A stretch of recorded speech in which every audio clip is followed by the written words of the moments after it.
If you've dreamed of turning your passion for animals into a thriving and successful business, you're in the right place. In today's video, I'm going to walk you through the 10 things that you need to do before you launch your pet sitting and dog walking business.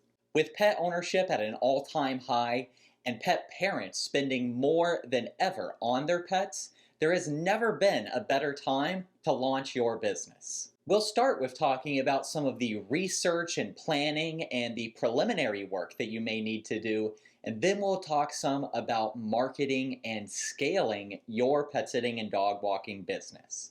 If you're wondering who I am and why I'm talking to you about this, hi, my name's Doug the Dog Guy. I'm the owner and founder of Bad to the Bone Pet Care. We are an award-winning team of pet sitters and dog walkers servicing all of Northeast Florida. And over our 10 years in business, I have learned a lot, and I've learned a lot the hard way.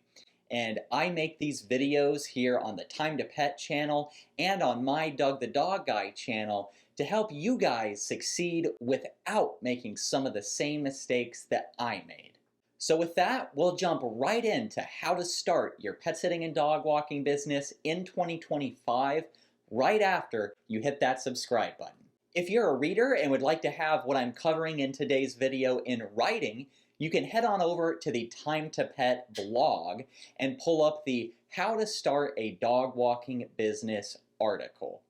There are a ton of really helpful articles on the Time to Pet blog and on the Time to Pet Academy, and all of these resources are totally free for us pet professionals, so comb through all of them and utilize these free resources. So the first thing that you're going to want to do as you start your pet sitting and dog walking business is research your local market. There's a lot of different ways that you can do this, but what I would suggest is starting with just a quick Google search. So go onto Google and type in pet sitter near me, and then start a spreadsheet or just get a piece of paper and make some notes of all of the businesses in your area and write down what services they offer and how much they charge. And then if there are any differentiating factors about the businesses that you're looking at, maybe make a note of those too. As you compile all of these notes, you're going to want to really think about what you can do to set your business and your services apart from what's already being offered in your area. You know, there's all kinds of different things that you can do, and this is where things start to get really exciting. But you just have to start with looking at what's already being offered. And outside of Google, you can look on Facebook, and Nextdoor is another good option here. As you're researching these other pet sitters and dog walkers, take a look at some of the boarding and daycare facilities and some of the other pet businesses in your area as well, such as dog trainers and groomers and pet boutiques, and think about how you can really set your services and your business up in a way that those other pet care businesses will want to work with you and how you can both help each other succeed. After you finish your market research, then you can start to decide on what exact services it is that you're going to offer. You know, if you're in a city, then midday dog walking may be a good service for you. But if you're in a smaller town or a more rural area, then pet sitting, especially overnight stays and things like that, may be a better service for you. Now, that doesn't mean that you can't offer all of the above. You know, in my business, we offer local and long distance pet transportation. We offer standard dog walks and adventure walks, and we offer a myriad of different pet sitting services. But I really urge you to hone in on one or two services in the beginning so that you can really get dialed in on your marketing, and then you can introduce other things down the line after you've built your initial foundation.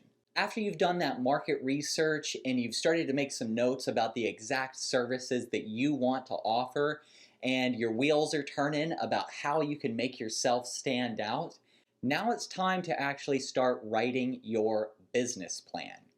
And this is something that I see is often overlooked by a lot of pet care businesses, but it's something that over my 10 years in business, I have truly came to believe that this is a crucial step for long-term success.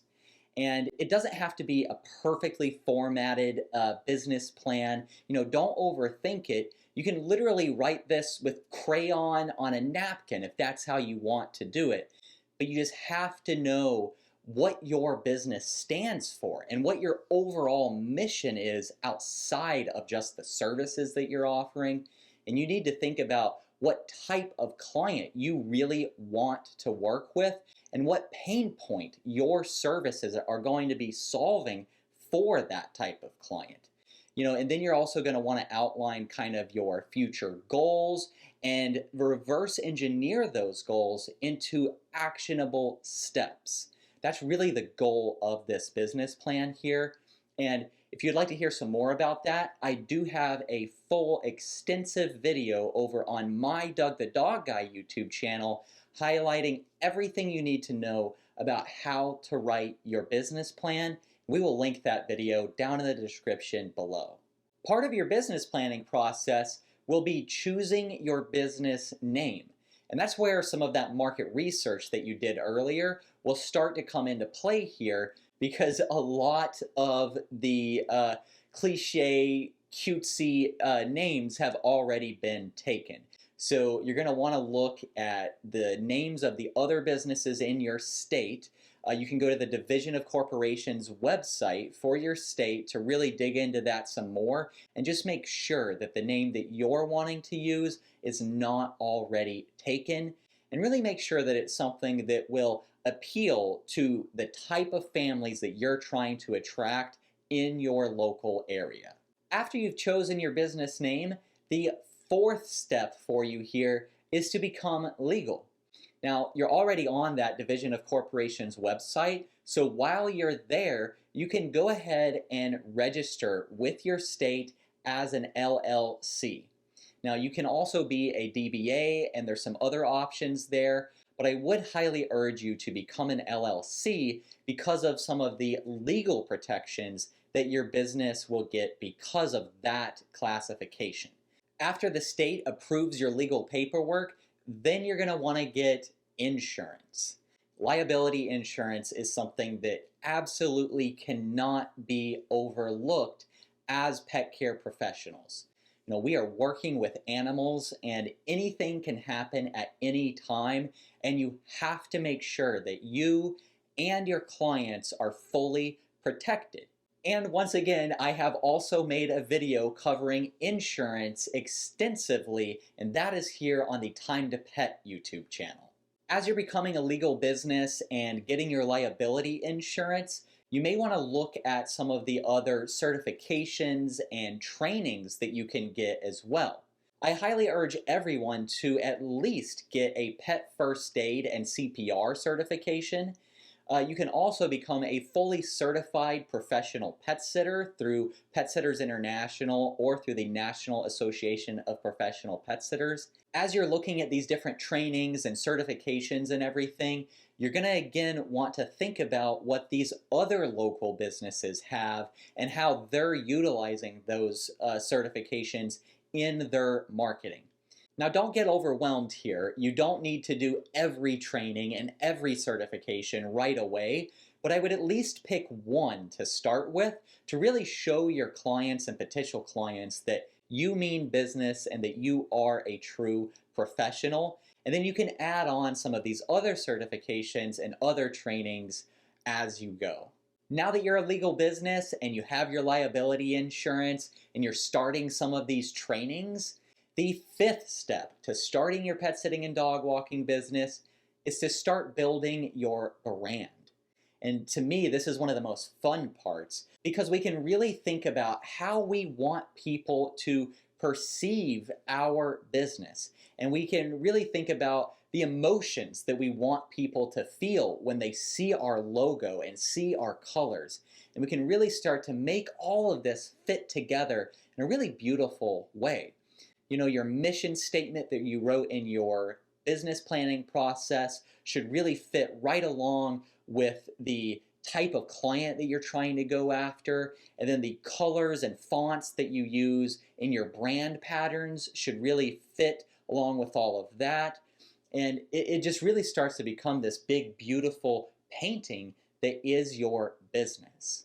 Now, you're probably not going to want to start with a really expensive, fully inclusive branding package. That may be a future goal for your business, but I would recommend that you start with at least a logo.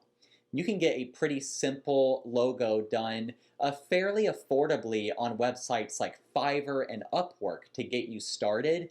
I think the most important thing to think about when you're thinking about your branding is that it all speaks to whoever your ideal client is.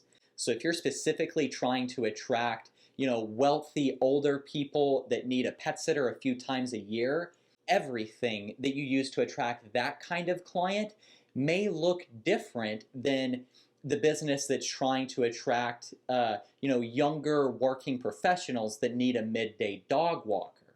And then the second important thing to think about when it comes to your branding is that it's all consistent. You don't want your potential clients to see, pinks and really round, soft fonts on your social media and then go to your website and see like all darker colors with blocky fonts. That's going to feel inconsistent to your potential clients. And if your branding feels inconsistent, it's going to make them question whether or not your services are consistent. As you sort out your branding and you start to get ready to present your business to the public, the sixth step to starting your pet sitting and dog walking business will be to get finalized on your prices. And I have 2 videos over on my Doug the Dog Guy channel talking about exactly how to set your prices from a point of data and knowledge and not based off of comparison.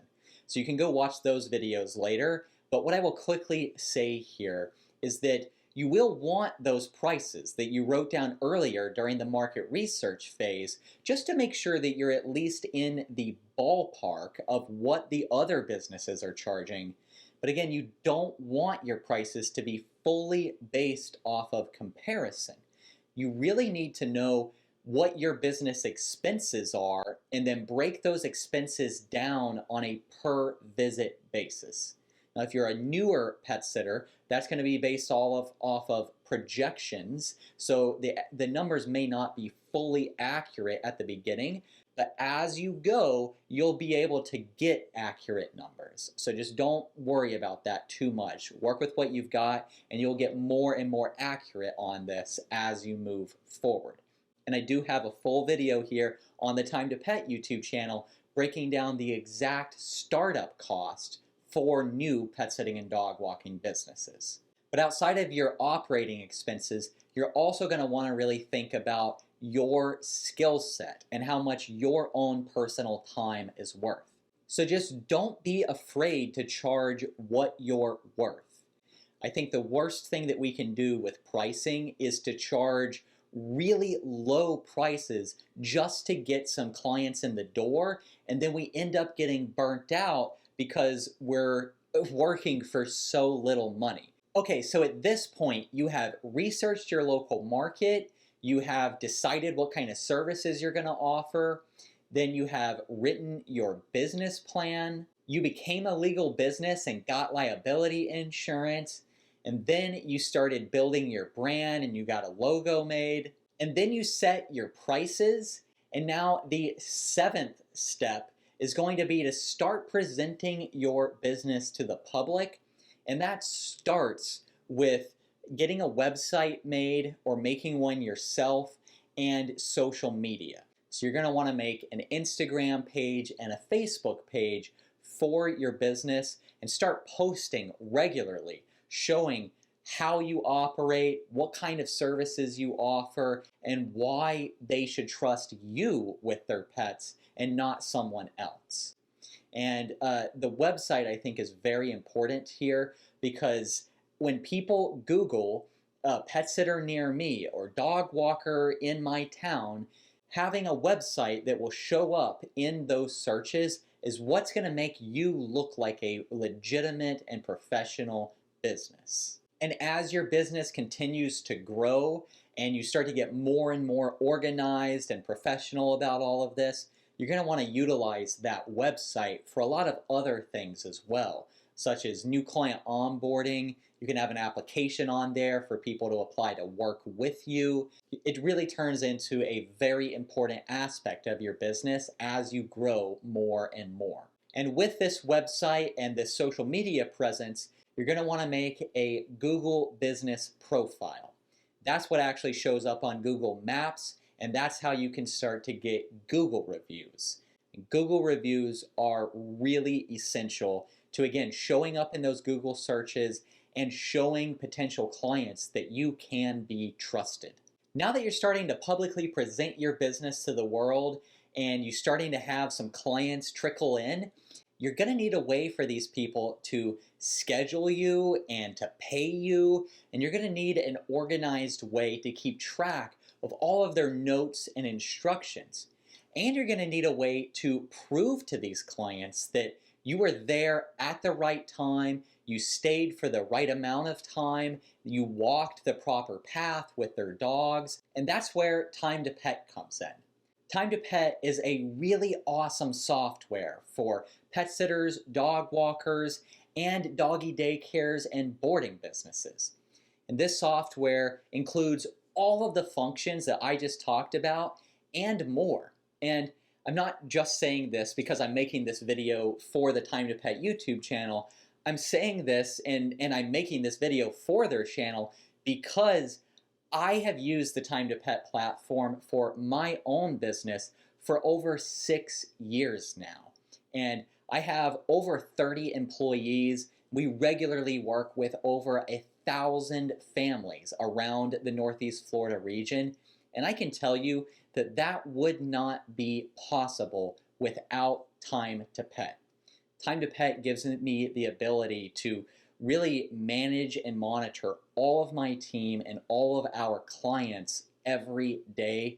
If you're interested in the Time to Pet software, head on over to timetopet.com/Doug, and you can actually save 50% off of your first 4 months by going to my special page there.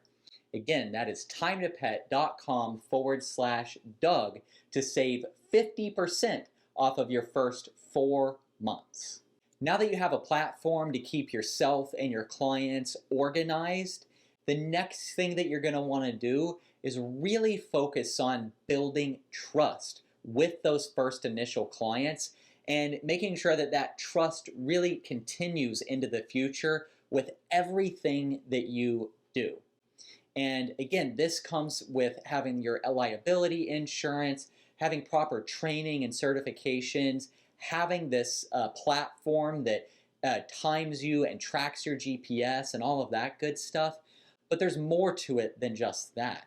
You know, we have to remember that what we do as pet sitters and dog walkers is a very relationship-based service. And this is a relationship-centered business. So you have to be really good with communication, and you have to be really careful with just how you present yourself and your business and your services. Just to give you a couple quick tips here, I would recommend that you guarantee an update and at least one photo with every single visit. Even if the client tells you, hey, I don't need you to check in with me every time you come to my house, you should anyway, just to really ensure that they understand what you are doing and understand that you are trustworthy. And then after each pet sit or dog walk, you should follow up with your clients and just make sure that they're happy and ask if there's anything else that you can do differently in the future to really make sure that they are having the 5-star experience that you want them to have. And as you get positive feedback, you're going to want to ask those people to go leave Google reviews and to refer you to their friends and family and coworkers. And that leads me right into the 10th step to starting your pet sitting and dog walking business, and that's rolling out your marketing. you've already set up your Facebook page and your Instagram page, and you've built a website, you've already made your Google business profile. These are all crucial parts to marketing your business, but it doesn't just stop there. You're going to want to reach out to veterinarians and groomers and other pet sitters and dog walkers, and make sure that they know who you are. Make sure that they have some of your flyers on hand, and really ask them how you can help support them and their clients. You may also want to set up booths at some local events. You may want to get in contact with some local homeowners associations, see if you can get a shout out on their email newsletters. There's all kinds of different things that you can do to market your business. Having branded shirts that you can wear everywhere that you go is very helpful. Even wrapping your car, or at least having some magnets on your car, advertising your business. There's a million different things that you want to do, but you're going to want to lay this foundation first of building the website, getting really honed in on what you're offering and your policies, making sure that you are a legal business, and really start building your trust with those initial clients before you push the marketing too heavily. I know we all want to jump straight to pushing the marketing and getting the clients as quickly as possible, but if you do that before laying a really solid foundation first, you're going to set yourself up for some headaches down the line. Now, there are a lot of other things that you may want to do as your business starts to take off here. You may want to set up a business phone line so that clients don't have your personal phone number. And you're definitely going to want to have some kind of a terms of service or a contract that clients sign. That way everybody's on the same page and you are protected. And I have already made a video about contracts for pet sitters and dog walkers. That is here on the Time to Pet YouTube channel. And I also have a video over on my Doug the Dog Guy channel sharing my biggest mistakes from when I started my business. I recommend you go watch that video so that you can know kind of what's coming after these 10 initial steps, and just really make sure that you're setting yourself up for success. And on that note, I just want everybody to know that I am rooting for you, and that I've been doing this for 10 years, and I tell everybody that it's a dream come true, for a dream that I didn't even know that I had. And I love every second of being a pet sitter and dog walker and growing my team of pet care professionals. And if I can do this, I know that you can too. And I'm here to support you, and so is Time to Pet. Even if you're not ready for their software, they have all of these incredible free resources on their blog and on their academy.